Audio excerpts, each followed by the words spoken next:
Hello everyone, this is Michael Krieger with Black Hat, and recently ServiceNow did a research study with Oxford Economics of 300 CISOs. Some of the top level findings: number one, a lot of these breaches go unreported or underreported, or they fear they do. Number two is automation. The lack of it is impacting the way a lot of people perceive what's getting solved. And number three, there are some key things that some organizations do to separate themselves, to make them better from others. To help me talk about that today is Yuval Cohen. Yuval is the CISO of ServiceNow, and he joined them with the acquisition of Nebula Systems, a company which he was founder and CEO of. He is also the author of numerous papers in journals and communications publications, and he's written a couple of math texts as well. Yuval, thanks for joining me today. Thank you. Tell me, what are the big trends in cybersecurity that are keeping CISOs up at night?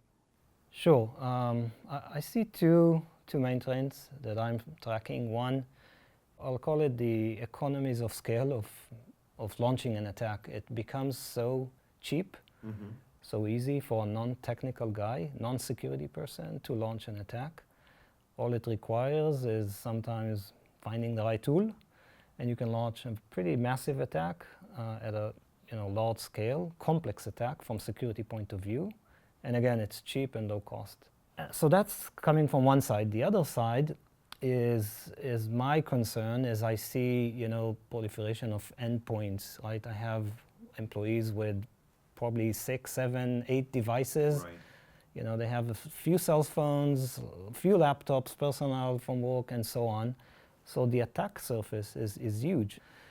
So everything is now connected. So you have these two things coming in. One, it's so easy to launch an attack. Second, the attack surface is huge. Combining them together makes my life crazy. I understand. So let's talk about the underreporting, or the fear of that. A lot of the CISOs in the study said that they were afraid that major breaches were occurring, that they weren't being addressed. How big is the actual problem here? So my assumption typically is that I've been breached and I just don't know about it. That's kind of my operating mode. And when we do network segmentation or define our segments of the operating areas, we typically assume, okay, this could be breached. How do we design this thing with that assumption in mind? And I think, having that state of mind is the right approach. So what are the big barriers that CISO face when trying to overcome these challenges? As anything in our industry, it's people, process, and tools. Right? So I'll start with the people side. I'd say it's very difficult to find talent today, or the incident responders, analysts, to deal with all the events that we are seeing on a daily basis. So it's not just hiring people, it's training them, retaining them. It's not an easy job to be a security analyst. On the process side, people are still doing a lot of manual things. The incident response is still very manual. And that means prioritization of events, the way you interact with other departments in the organization when dealing with incidents is still done manual. So there are a lot of silos within that type of approach. And finally is tools. Do you have enough data? Do you have visibility to know what's going on and what are the gaps that you have? So those are the three areas that I think people are struggling still with. You mentioned the threat landscape and how it's constantly changing, and obviously it is. How do you keep up? What can you do? In the survey we have done, I think probably 30% of respondents mentioned that they have some level of automation. That's way too low. Right. People must automate more than that, as much as they can. Bring it to the 70% automation and keep your resources focused on the very difficult thing that machines cannot do for us. So I saw a number of recent analyst reports that say that there's a growing shortage of security professionals, to the tune of maybe 1.5 million jobs going unfilled within the next few years. How is that going to impact getting all of this stuff done?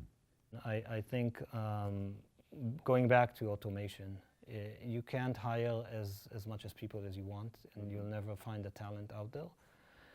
And the only way to address it is through automation. You have to get the basic incident response part automated. Right. And again, put your resources on the heavy lifting.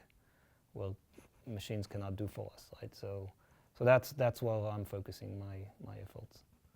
So every industry is increasingly data-driven in this day of big data, but some more than others, I guess, are more vulnerable. So what are the industries that are going to be more vulnerable to these and which are less so?